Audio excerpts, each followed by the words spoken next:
Where the hell's Hope? What breadcrumbs? Can of peaches on the street? The graffiti?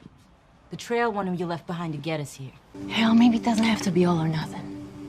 I mean, if corduroy gets Silas to see the light, best way to keep him safe might be if one of us keeps going with the girls while the other takes back the boys. This thing we're doing right now, going cross country, is big. On my command!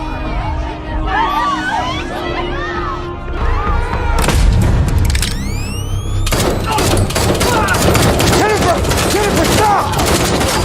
Jennifer, stop! I was only able to get away for about 48 hours. I'm not back soon, they'll come looking. Thing is, you kill me, they'll still come looking for you. So you admit it? You're one of them? Yeah, I am. You knew that and you still came with me. Now I'm sorry.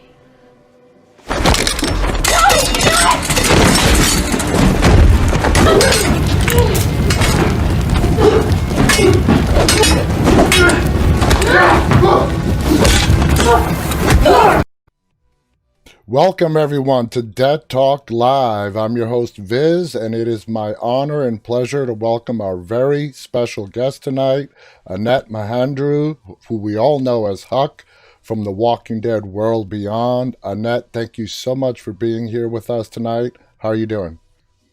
It's my pleasure to be here live. Things are going on still. It's not over because we're still talking about it. I love it. Thanks for having me. That was a great finale that we got yesterday. So let's just go ahead and get started. When you first got the role of Huck, did you know the character arc was going to play out the way it did throughout the entire season when you first got the role?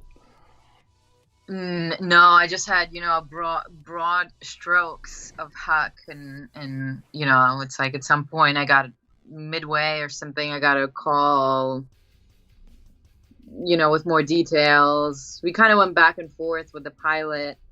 So my mom, I was told about my mom and who was playing her somewhere along the lines, and it just was... I'm starting to forget exactly like when I found out what, but in TV, you sort of live one episode at a time. Uh-huh. I knew I was involved with the CRM, but I just lived one day at a time. I was hanging out with the group. I was trying to just, have fun with them because I knew it was going to get dark really fast and I just wanted to be normal. Did you know that you were going to last the whole 10 episodes? Did they at least tell you that much? I did know that. Okay. I was one of the regulars. I was gonna be around. I moved to Virginia, but the details, it's kind of nice. That's the beauty about TV. You find out things sort of almost like one day at a time, and none of the other cast members, for example, knew that I was CRM until episode, I don't know, 7 maybe. Wow. Yeah. Wow. So we were real friends, until they found out, and then they were like, "You traitor," and I mean, there's real personal feelings involved. It was great. I mean, it's great for the show. But I like how they do that in the entire Walking Dead universe. They keep stuff purposely a secret to maintain the authenticity of even the actor's reaction when they first find out that a character, is not who they really thought they were. Now, correct me if I'm wrong, the CRM is an organization that was in place before the apocalypse started in case the world should ever fall apart. This is not explained to us, and I really don't think it ever will be, but do you think your character, Jennifer/Huck, was a part of the CRM during her time as a Marine and was just there waiting for the CRM to be activated, or was she recruited after the world fell apart? Well, she walked out with the civilians, right? She disobeyed the orders and led them into the light, and she was going to get punished for it. And I think that's when her mom, when Elizabeth came in and saved her ass and said, and I don't think at that point, Jen didn't want to be part of anything. And she, in a way, probably was that was the only way for her to not get the severe punishment that she would have. And her mom kind of scooped her up and was like, listen, you can, it's sort of like this. I mean, CIA does that all the time, right? When they have like dirt on you and they're like, here you go, this is your chance to redeem yourself. You basically don't have a chance, but we're giving you a life. We're giving you a life. So Jennifer had no idea what her mom was involved in your opinion. I'm like I said, this is probably never going to be explained to us, but in your opinion, did Huck, Jennifer know what her mom was up to? Yeah, I think she knows enough, but she says this to Hope that I may not know the extent of it. I don't think, either of us know how big this is, but this is a chance, right, to repair the world, and we just have to sort of do our best here. And and we'll get into all of that in season 2. I mean, this will be, I think, CRM discovery, uncovering. Oh yeah, it's just slowly peeling back the layers. Now it's hinted at the end of the finale that Huck has no idea what Elizabeth and the CRM did to the Omaha colony. How do you think Huck is going to react once she does find out? Her and Huck and her mom are already on sort of, they've been estranged, and this is like their first time. I mean, they're also getting to know each other. This is an adult sort of relationship that's forming, maybe, and no, like Huck would never be okay with that, and she sort of, I think there'll be a huge explosion, and Elizabeth knows how. I think she's worried about Huck because she knows she doesn't have the powers either exactly to keep Huck in check. Like Huck will do whatever Huck is gonna do, and that's why she hasn't told her, and she's kind of hinting at it, and it's gonna be there's gonna be another huge fight. I could definitely see that. Now, do you feel your character has been completely brainwashed by your mom into believing the greater good line that, Elizabeth and Huck keep spewing out? Is it just a case of brainwashing without really knowing the extent of what the CRM future looks like? No, I think Huck is fighting for her own sense of greater good. She's done that in the Marines, and she's not like she I don't think she can be brainwashed into anything. She's sort of like, even the mission to get Hope to CRM was Huck's own twist on it all. Like, she was very adamant about, like, I'm gonna let Hope have, sort of an experience, a life of her own, to this discovery of her greater powers and her abilities and coming to, and I mean, it's pretty unbelievable that Huck got her way in this, because they could have just snagged her, and I feel like she's like her own operative. She doesn't feel, I don't think she fully will say, after her experience in the Marines, like, I don't think she'll ever belong to anything again, to the extent where I'm like, this is, I'm putting my life on this. It's sort of like, this is what I'm gonna, it's sort of like she's an independent hire, I think. Yeah, she definitely has a mind of her own. But also, with that being said, there is that influence that Elizabeth does have over Huck to some degree. And like I said, we got to wait and see how that unfolds in season 2. Now, the majority of your scenes are with Alexa and Nico, who of course play Hope and Felix.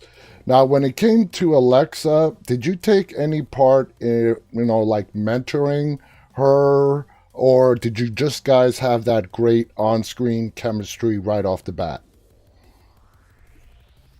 Well, we before we started shooting, we sort of had a boot camp kind of training, immersion, and together, and that felt, I don't know, it was sort of like, for me, it's a method experience. You sort of really get into the life of it, and the more you're doing it, the more you're being Hugged, the more, I don't know, I just wanted to be Huck all the time. So I was sort of infatuated with Alexa, and and she was too, like, she was looking up to me. I think we're a little bit similar personally too, that kind of that dark side, that kind of that depth. So we really connected in that way. And obviously the characters helped, you know, that kind of intrigue and connection.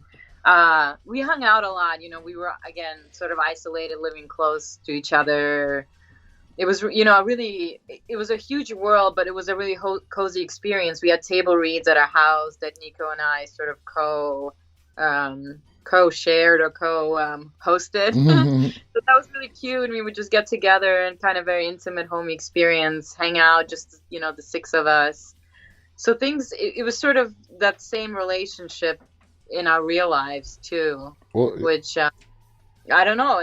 I guess it was lucky. It doesn't always turn out that way, but you never know, like this, you know, what happens on screen. And again, like, you're an actor, so you can always make it work. It doesn't have to be, but lucky enough, I mean, it made the experience more pleasant because we actually got on, you know, we'd go to the bar and have drinks, and it did translate very well onto the screen. It definitely did. I can say that out of my own experience just watching it.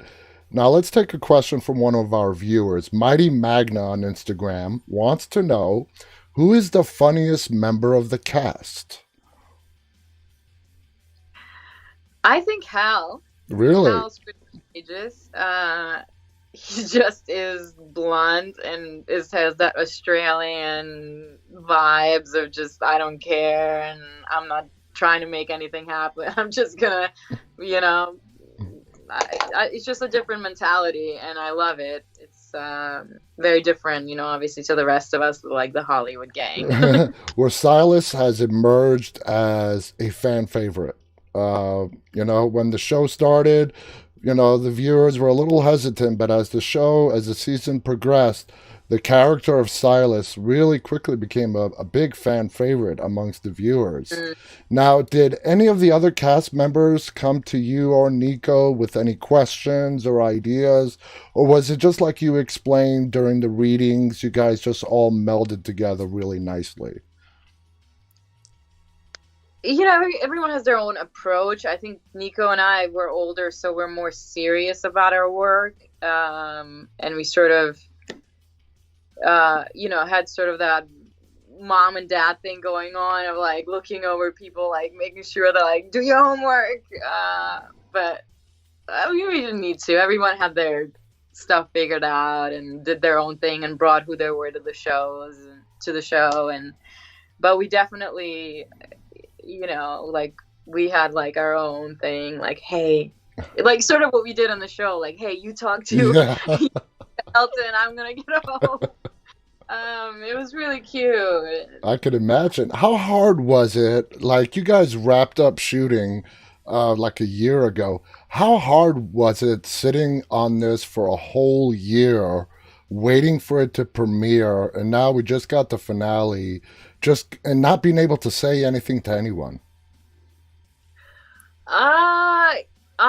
You know, I think some people were more bummed than others. I'm sort of, I enjoyed the break, and now it's awesome because it pushed. I feel like I'm so into it that we start shooting in about like a month or two, and it's so fresh. So it actually, I know, like, I just always believe like things like happen for something, and I feel like I'm taking this momentum now into season 2, and I mean, it's perfect. So I always I want everything, like anything in personal life, I'll use it I want to take it for story, because that will, I think, story, you know, does something huge for people, and I just want to put all that energy into story. So I'm so grateful it happened the way it did, and I think people were also, fans were skeptical, and there was a lot of sort of like resistance in the beginning, and because of that, we're coming. Never mind. You actually don't get us for another few months. I think it made people want us more, and sort of people just like break out of this like, the newbies, like they were like wanting and waiting for us, and it cleared up some of that like bad energy. Gotcha. To be honest. Yeah, I totally. Everybody is on board. Oh yeah, especially the way they ended the season. Oh my God, I just can't stop praising that enough. Now, are you guys coming? You guys are staying in Virginia for season 2 in Richmond, is that correct? Yeah, we are. That's the goal. Okay, cool. Because like I said, I live in Virginia as well, and it's the state capital, and it's great to have you guys here. Now let's talk about. Gotta come on to set. If it wasn't for the COVID thing, I'm pretty sure I could, but all the restrictions going on. That fight scene between Huck and Felix was epic. And this is coming from someone who's a big entertainment fan. I've watched all sorts of different type of movies, TV shows. That fight scene between you two guys was amazing. How much of it was you guys, and how much of it was stunt doubles? So Nico and I trained religiously because we love to do all our stunts. We're very similar people. Like, we're really excited. We're just like the kids of the show in reality. We're just excited about the scripts. We are overly organized and prepared. Like, we'll get all the fun stuff for the table read, send out the emails to everybody to invite them. Like, we're just really I don't know what it is, like, just very playful. So anyway, when it comes to fight too, we want to do everything ourselves. And the building was on fire, so we trained for weeks. And I mean, we've been training through for months, but then specifically for this fight, planning and talking to everybody about it. Like, we want to do everything ourselves, so they made sure that we could do it safely. And but then day comes and things move so fast, and I think we had 2 times or 3 times to actually do it before you couldn't breathe in there anymore, before the flames got too big. So they actually set a house on fire. That's safe. Yeah. I mean, yeah, it was engulfed on the inside, and then the outside burned. It was incredible. I was beyond real, and we had to sort of in there and into the flames, surrounding a flame box, right? Like a flame ring, and do our thing. So we did the whole fight. We did everything. There's certain things for timing, obviously, when the stunts did it as well for safety reasons, but we did the whole thing on top of that cabinet that fell down. I mean, you can pick it apart, but we did do it all. It was scary. I mean, all of it was scary. We were praying, going outside, catching fresh air, going back in, just kind of oh my gosh, I survived this. Literally every take. Well, you guys did a fabulous job. I mean, I don't know. I figured maybe 50-50 you guys, the other 50 the stunt doubles, but to hear that it was mostly all you guys, that's phenomenal. You guys did great. Thank you. We're really scared and excited, and and I mean, actors, there's so much emotion too in that fight. It wasn't just oh, this is a match to win. We didn't want to kill each other. We love each other. We're friends, right? Well, so not during that fight. I mean, you guys were. I mean, he was ready to take you out, and you were ready to take him out. We were, and we had to, but we didn't want to, obviously. You don't want to kill your best friend. Yeah. You hate this, the worst case scenario, and you're so angry, and you're clouded by emotion, and I mean, it was awful. I can imagine. Now, how much did you know about the Walking Dead franchise coming into this project? Were you a fan? Were you not a fan? Did you know anything about it? I mean, I feel I've seen it growing up, right? The last 10 plus years, yeah. I was watching it religiously. I was very much aware of it. I knew, I mean, you don't know how big the universe is until you're in it. Mm-hmm. And until you're talking to the fans, until you realize, I did a live session randomly on Instagram, and I talked to a mega fan who just broke it down for me, and tattoos, and I mean, it's like a religion. Mm-hmm. And it's worldwide.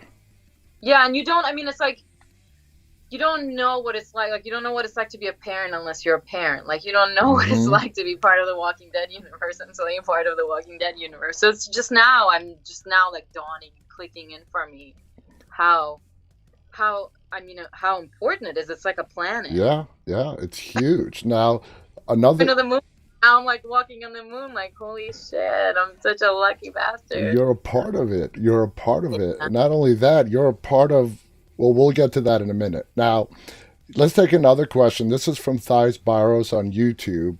If you had a chance to work with anybody from any of the other shows, and the original included, which actor, character would you have loved to share a scene with? So I actually, and I don't know if this answers the question, I've worked with Tom Paine before. Oh, Jesus. Yeah. And I worked with, recently, this was this year, and then I worked with Michael Cudlitz. He directed Huck's backstory episode, and then I worked with him. I did an independent film with him that my husband directed called Manifest West in June, which just now has a picture lock, and it's incredible. And anyway, so I got to, play opposite Michael, which was really cool. Obviously, very different characters, but Michael is awesome. I feel like there could be some crossovers, whether it's next season or the movies that are coming out. I feel like we're all bound. Someone's bound to meet. Mm-hmm. To me, it seems like if you take the 3 shows that we have now, it's like they're all heading, and it's going to come into this big meetup. It could be in an episode or somewhere. Like, you guys are going to meet up with The Walking Dead. You're going to meet up with the Fear the Walking Dead people, and it's going to be like this big surprise moment. We got to wait and find out. There, when Felix meets this clan just in the woods, I was like, oh, who is that? Right. That could be someone from. Exactly. You never know. So tell us your experience working with Julia Ormond, who is just such an on-screen presence. Oh, I mean, it's like, oh, they're casting your mother. Okay, who's it gonna be? Oh, it's gonna be Julia. It's like, what? I mean, she's incredible. We met briefly, right? Like those little scenes when they just, I mean, it was loaded conversations, but like brief. And I mean, everything she's done, everything she says, like every word comes out in this like powerful way. It's like, oh my gosh, like it's like people like that. I mean, you see like a snippet and it's so loaded. Like some people like need a whole episode, right? And then the actors who like get the snippet and you're just like, they take over, So I mean, I can't believe it. And I've it's like surreal. It's just the diversity of people in the group that you get to play opposite with, and each dynamic is so different and so loaded. What a playground. Yeah. Now, when as far as you know, when Julia got casted, obviously she got casted as the leader of the CRM. As far as you know, did she know that she was going to be playing your mom? Yeah, I mean, at that point, she knew. And there was a lot of we talked a lot to the creators because it's like, okay, you guys are doing the scene. It's like a page scene or whatever that's cut between episodes. So we did like little fragments at a time. And it's like, how do we talk to each other? What is this relationship, right? There's like so many. And again, we'll get into all of that season 2. And you can tell there's so much discomfort between the two of them. Oh, yeah. So much just drama and sort of like they don't really want to see each other, but they do, and they probably won't get along no matter how like the mission even works out. It's like there's always that tension there. It's a very dangerous, like scary relationship. It's like, yeah, I have an in into CRM. It's my mother. She's got my back, but does she, right? Like we know she's sort of very I don't know. She's like. She's cold-hearted. She's cold. She, we know that we've seen her cry when she was alone in one of the episodes, but she really believes in what she's doing, and she will take out whoever gets in the way. So that's just a lot of questions that we as fans cannot wait for season 2 just to find out. Like you say, like there's so much similarity too, like Huck too. When she's cutting her face, like there's all that emotion, but then when she's in front of people, she just will she's like a machine, She'll just, like, not, I wouldn't go far as saying killing machine, but she can turn, like, it comes so easy to her just to focus in and get, For the greater good, exactly. After in these, like, crazy, like, schemes with Tony, and I mean, in a way it's like that's really brutal, but she's got this big heart too, where she's not, I wouldn't like call her like like a killer, like she's not no, she's a very complicated character. I don't think you could sum up Huck, likable killer. Yeah, I don't think you could sum up Huck in just a couple of sentences. She's just way too complicated. Now, here's a question that I have personally. Your way of talking as Huck, when you portray Huck, in what I call that badass / tomboy type of way, hey kid, is that something that was written for the character, or is that something that you brought in yourself on how to portray Huck? I definitely saw an adjustment in the way, I think they started, I mean, this is what happens. They cast you, they sort of have like a broad idea, like she's, like she's tough as nails, but blah, blah, blah. And I kind of take on these brief descriptions of what they have, and then I do my own thing, and then they meet you on screen, and then they sort of start writing for you. Mm-hmm. So I just, because, she was in the Marines, she sort of talks like a guy, because she had to just hang, with mostly guys, and just to be like tough and to be unafraid and like loose, like there's sort of like a slang going on, which a lot of people I feel like weren't familiar with in the Walking Dead universe, because they're like, where are you from? Like Queens, like it's slang, I like, they don't like, some people are just like not, mm-hmm. like if they don't listen to rap or all that, it's kind of not maybe their world, but I think that's like her world. She's a bit of a gangster. Exactly. You're not from Queens, are you? I grew up in Queens. I was born and raised in Queens. So And you're now living in the state where I'm living in. That is just so weird. I was born and raised for 23 years in Queens. That is just so weird. All right. So take us back. How did you land the role of Huck? How did I land the world of Huck? So speaking of Queens, I kind of assumed that Huck probably grew up with her dad around there. Okay, so that's the mindset you got into to play it. We're still dabbling in all that. We'll see where the location will be. How did I get the role? I got called in to read for her. I think there was a lot of, obviously this was a crazy arc to pull off, and they were just, I mean, the creators were so beyond excited that it didn't get, like, her cover didn't get blown, that no one was really onto it, mm-hmm. So that's very it's like, it just was such a huge relief for everybody that we lasted through the end with people just being in the story, and that the story worked, because if you sort of knew, like, right away in, like, episode 3 that, oh, she's fishy, like, mm-hmm. Anyway, and the thing is, like, we couldn't overthink it, because, like, we had a lot of this thing where it was like, should we tell the director of the episode, or should we just let him direct as if, Huck is, like, just normal? But I'm like, and, like, we changed it from episode to episode. We're like, okay, we're telling this director, and then we just, like, kind of played with it to see what the best approach to keeping her mission secret, and just making sure the way I observed the kids, the way I was with them, wasn't ever weird. So it just was, it was unnerving the whole time, because the first 5 episodes seems like, I was just, like, chilling with everybody, and I was relieved, because usually in my other roles that I play, like, I never have a normal role, and I was like, this is kind of like the most normal. But then I realized it's not, because, the clocks are constantly spinning. Like, how do I split them up? How do I, So it was never normal.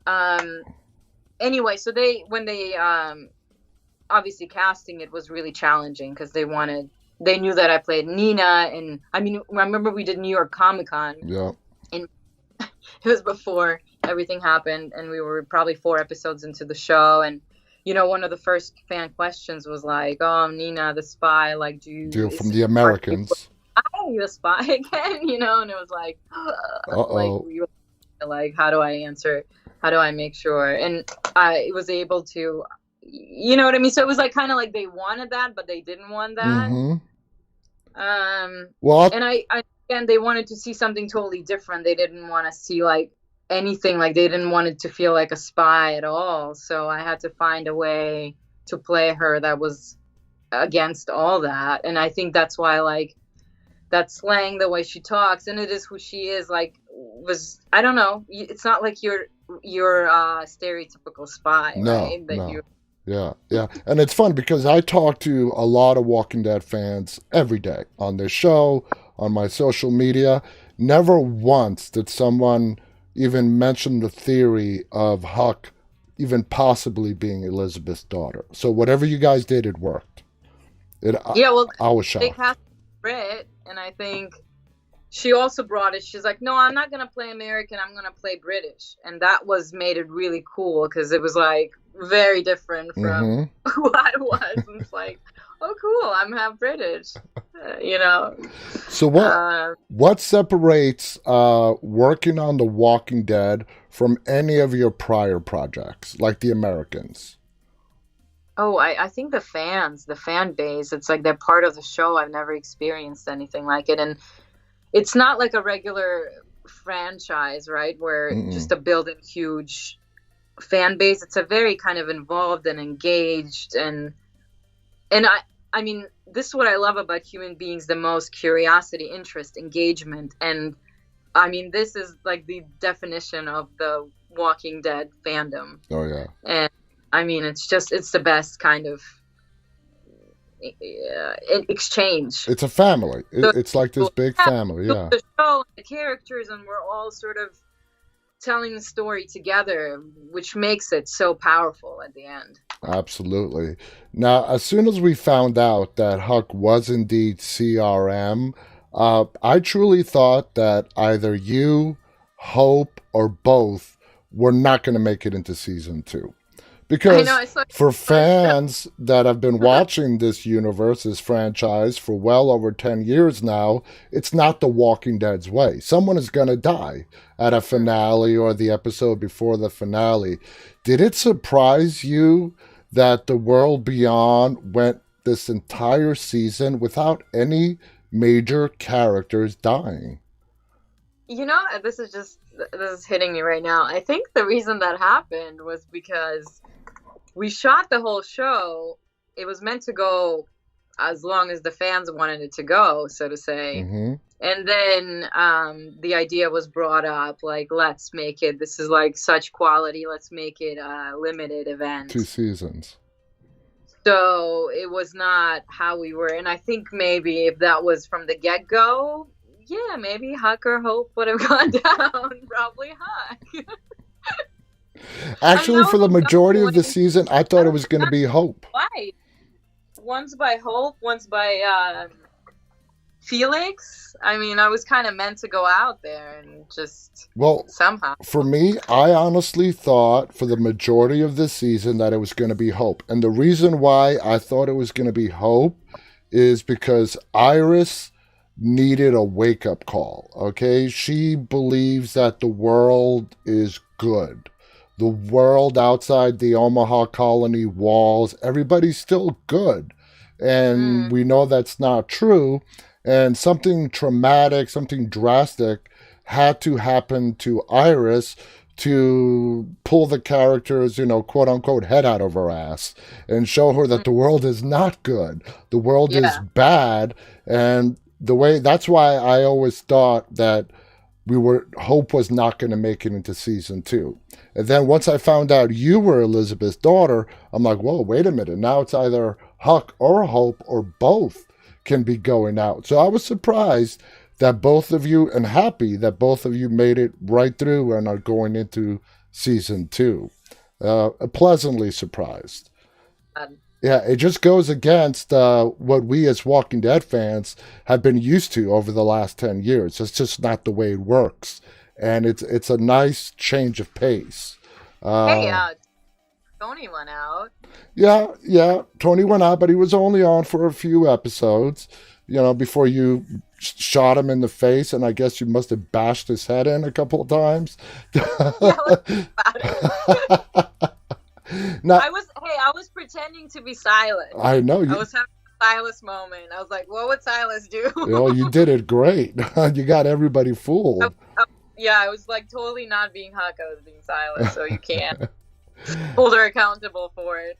Now, how did you feel when you found out that Huck gave herself that scar on purpose to never forget what she did to her fellow Marines? Good. It gave her... She was a real person. She's not some crazy killing machine that doesn't care and has some sort of ego,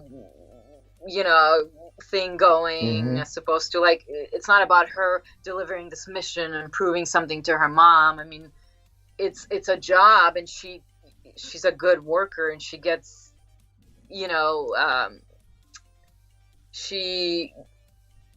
that's part of her thing. She's constructive, right? Mm-hmm. She's not just like kicking back, like she got comfortable at the campus colony and will just stay there forever because it's a safe haven. She wants something better for everybody. Like she clearly remembers what the world was and how functional it was and how not functional it is now, and how people sort of got used to it and made their own small little, clans and are getting by and sort of. But she has the means, she has the training, she can fight for something greater. So she wants to instill that in everybody else, that they don't just, it's not the time to sort of like party, and that's sort of what Hope is doing, and she could do much better. Much better. She could do the science, Exactly. She can invent the next, I don't know.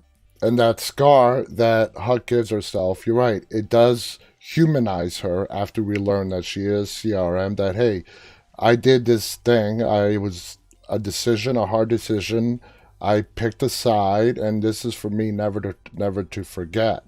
Let's take another viewer question. This is from Tommy Koriak on Instagram.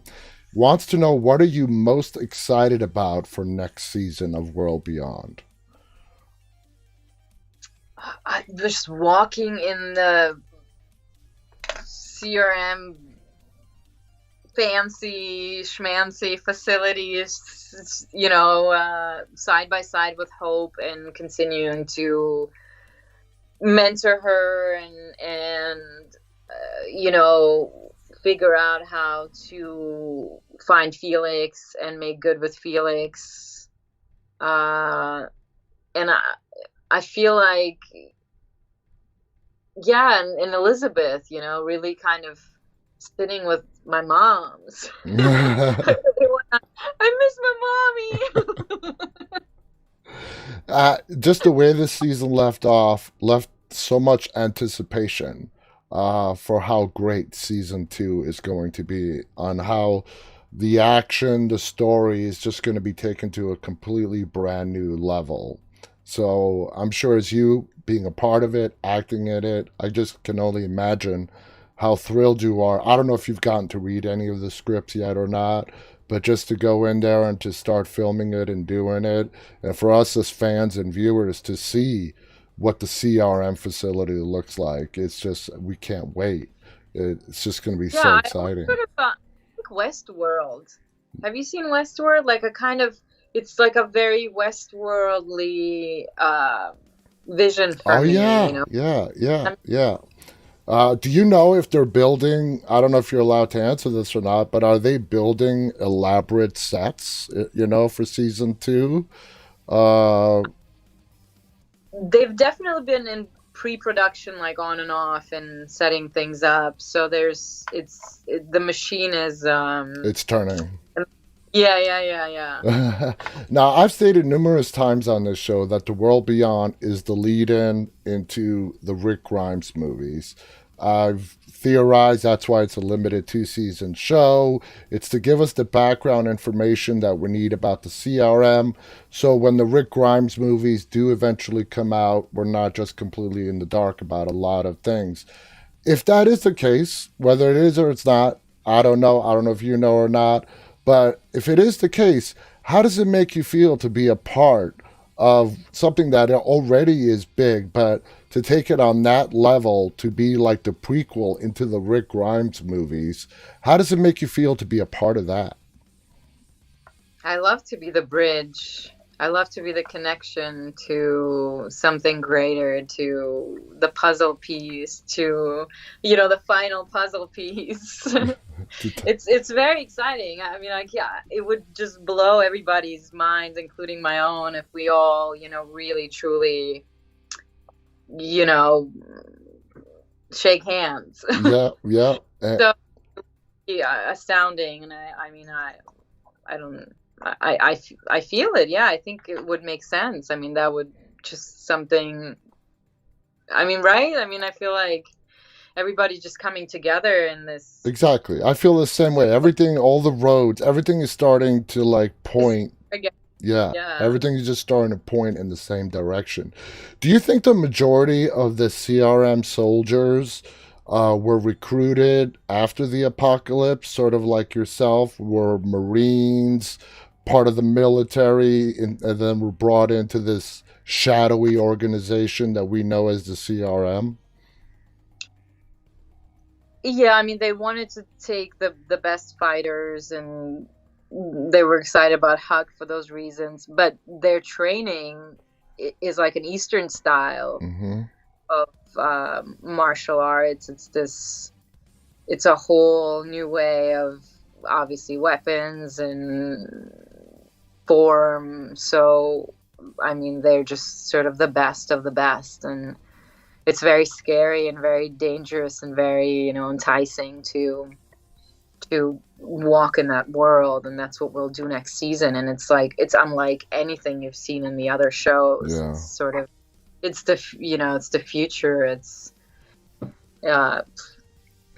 fascinating to just something to look forward to. Yeah, it's fascinating to look forward to, but it's also scary to see what it actually looks like. Now we hear. And I think go on. a lot of the resistance, because they knew that our show was going to be this fresh perspective, this kind of futuristic time of The Walking Dead in a way, right? That what we're all afraid of, right? Even with COVID and just technology, right? The way where it's going, it's like what will it be like? What will happen to us? Who are we, right? And that's sort of where we are in the show as well, which is very timely, and we'll answer, we'll answer some of those questions we're all having. I'm pretty sure we will. I'm pretty sure you guys will. Now, we hear your character repeatedly say, especially in the last several episodes, for the greater good, especially when you're talking to Hope. Now, in your opinion, does Huck know what Elizabeth's CRM future looks like? Or, going back to an earlier question I had, is she drinking the Kool-Aid that Elizabeth has been dishing her way? I think things happened pretty fast. I mean, they trained Huck this style of fighting, and they had to give her a good boot camp before they sent her off on the raft. But it wasn't too long, because they also they have sort of get this opportunity, right? This implant, and they want to just go, because it's time is money. Time is the end of the world, right? Yeah. So she has a lot of gaps, and again, it's like the CIA sort of experience where they don't want to feed you too much, because they want to have control over you. And so she knows she's in that place, and again, she didn't have a choice. And that's sort of her discovery that she will have alongside Hope. So in a way, they'll be partners there, because you know what I mean? Like, oh, yeah. Before, Huck was sort of the in, and she had the upper hand, like in this world, in the woods, because she was experienced. But CRM is probably, she hasn't lived there the way she will live in season 2. So it will be you know, it will be, there sort of will be on even grounds in some ways, and she will bear a lot of that responsibility, just like with the scar with Drake. You know, now she's brought hope there, and God forbid, you know, this was a prison sentence. You know what I mean? Do you? Because she truly, I mean, Huck truly hopes that they're making something great for everybody. Yeah. Like, they're not taking out campus. If they took out Campus Colony, I mean, that's a tyrant would do that, right? Like, you don't, if you're making the world greater, there's only that many people left. Like, why do you need to kill more people? That is, in my opinion, that's going to be, bad sign. yeah, in my opinion, when Huck finds out next season what her mom did to the Campus Colony, that's going to really, you know, start to be them really butting heads and possibly lead Huck to totally rebel against Elizabeth and the CRM. That's just my theory. We'll see. We'll just have to wait and see how it plays out. Do you believe that your time spent in the Campus Colony, you were there for hope? You think Huck got a little bit of tunnel vision just on hope and overlooked Iris, you know, who is very smart, because we're led to believe you are there to recruit Hope, get her out and into the CRM because she's smart. Do you think Huck had tunnel vision and just set her sights on Hope and might have overlooked other people, and particularly Iris, into possibly being assets for the CRM?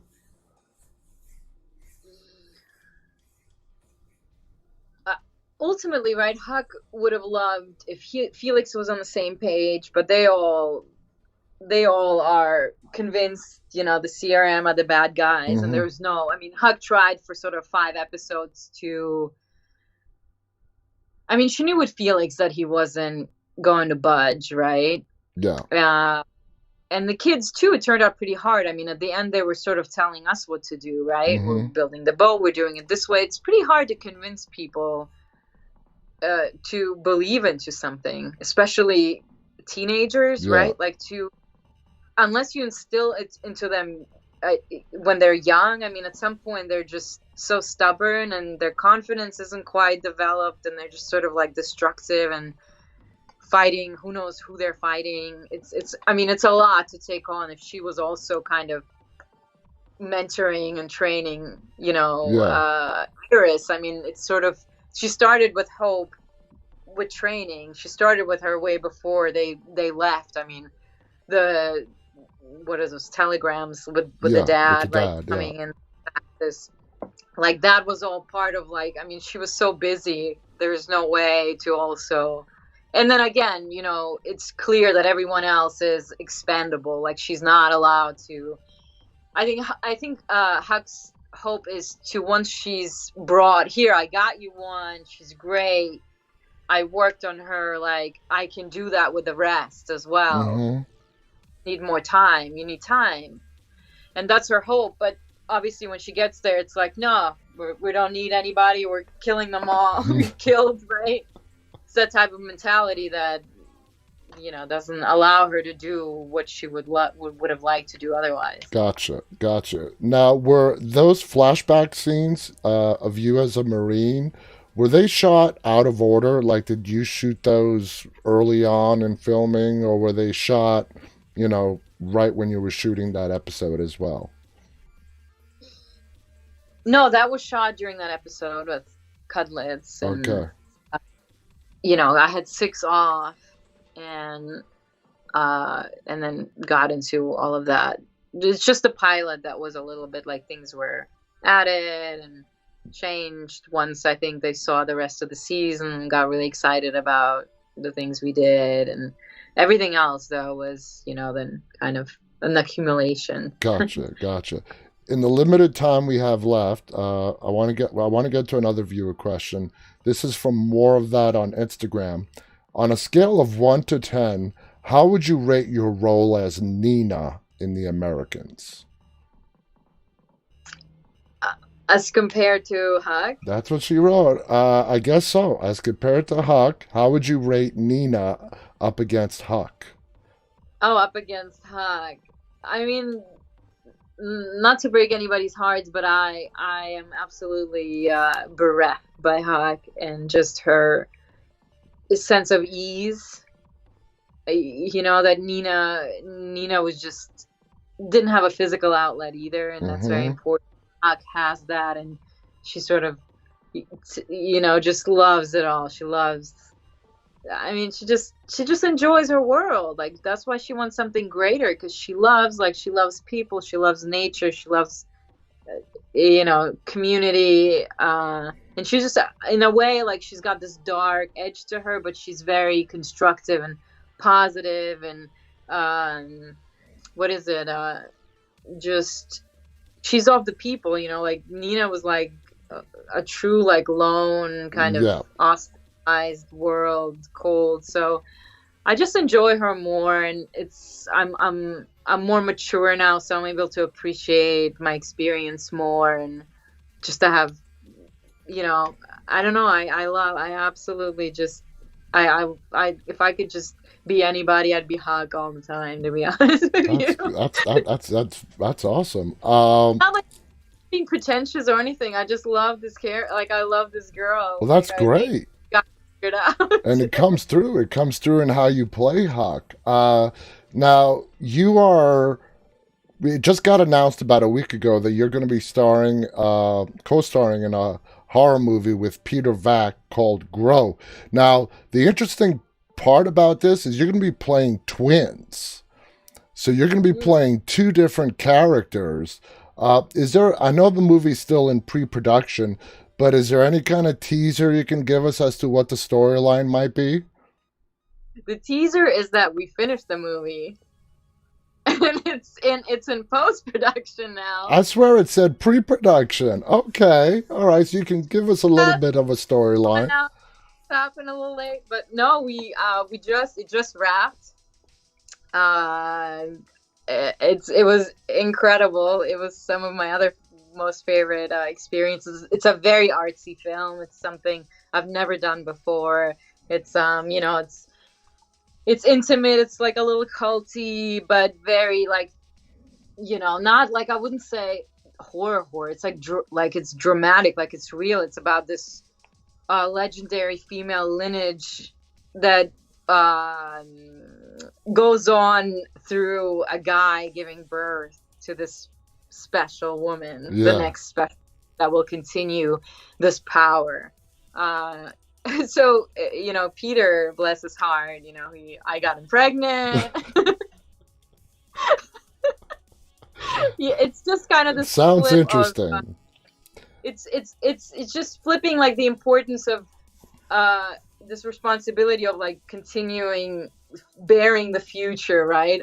It kind of flipped it on the guy, and I was sort of like the male who's hunting and praying for the next. It was crazy. Like, I explored some of that with Nico Tortorella on the show. We did shoot for a King Kong magazine where we flipped genders, and I was this old man, like pervy old man, and he was my sex alien escort from another planet, and he was, you know, Nico was, you know, just a full female sort of. Wow.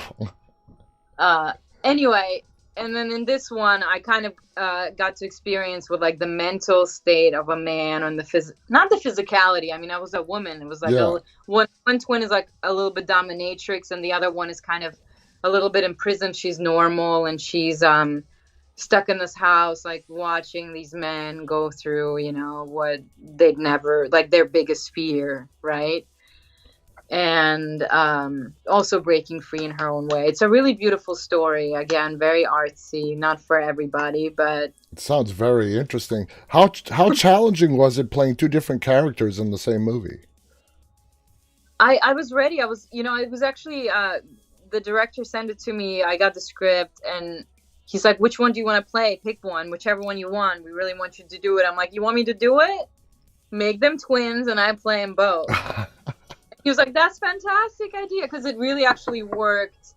Like usually, like I just do whatever I'm given because I'm like I can make it work. But this time, hey, maybe I could try having some like writing, some story tweaks, and I think it made the script really like even more twisted and it was crazy because you're two different people, but you're twins, so the essence is the same. So I didn't have to worry about like our connection as twins. We were the same in that way, but we look completely different, and our voices were even different because we just have a different I don't know, I guess a different objective, right? Yeah. Well, a purpose in life. I gotta tell you, that is an interesting plot line, what you just mentioned, and I'm gonna watch it because it sounds very interesting. We have enough time for one last question, and I want to ask you, you have been in this business professionally since 2006. You have been on hit shows like The Following, The Americans, now World Beyond. Which role would you say was the biggest game changer in your career? Definitely, I mean, The Americans was... Because you were on like, what, 46, 49 episodes of that?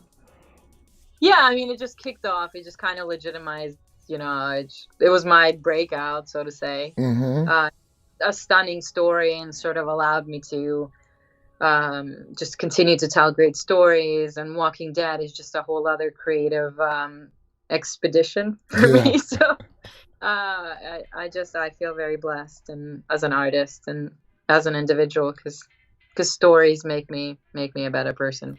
I'm going to squeeze in one last question. Do you want to stay in front of the camera as long as you can, or like you kind of mentioned, do you want to get into dabbling a little bit, producing, directing, and so on as your career progresses on? So actually, on this movie Grow that we just finished, I am a producer on it. Okay. Because I started with creative input and just helping get the movie made by being an artist in it, which is great when you're appreciated for it.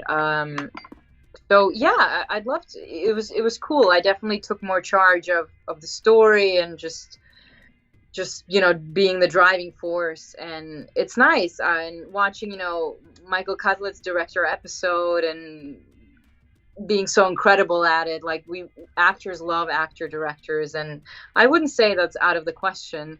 My husband is a writer director, and we sort of have that symbiotic relationship going that works, and I enjoy kind of playing different roles and collaborating with people. So it just depends on the collaboration, really, and what the alignment of things. But I'm open to absolutely anything. I think everything is a opportunity for growth and that's more awesome. love. That's fantastic. We are out of time. Annet, thank you so much for being here with us.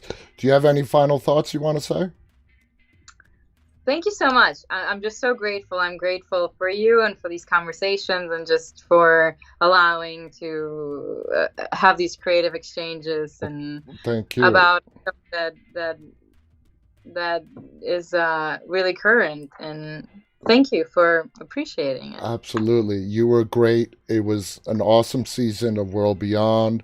I can speak on behalf of all of our viewers who we chat every night with. We are now definitely looking forward to season 2. You were fantastic as Huck. Thank you so much for being here with us.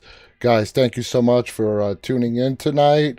Annet, again, thank you. I'll be back on the air again, guys, tomorrow night. Until then, Annet, thank you. Guys, I'll see you tomorrow. Remember, always stay walking. Good night.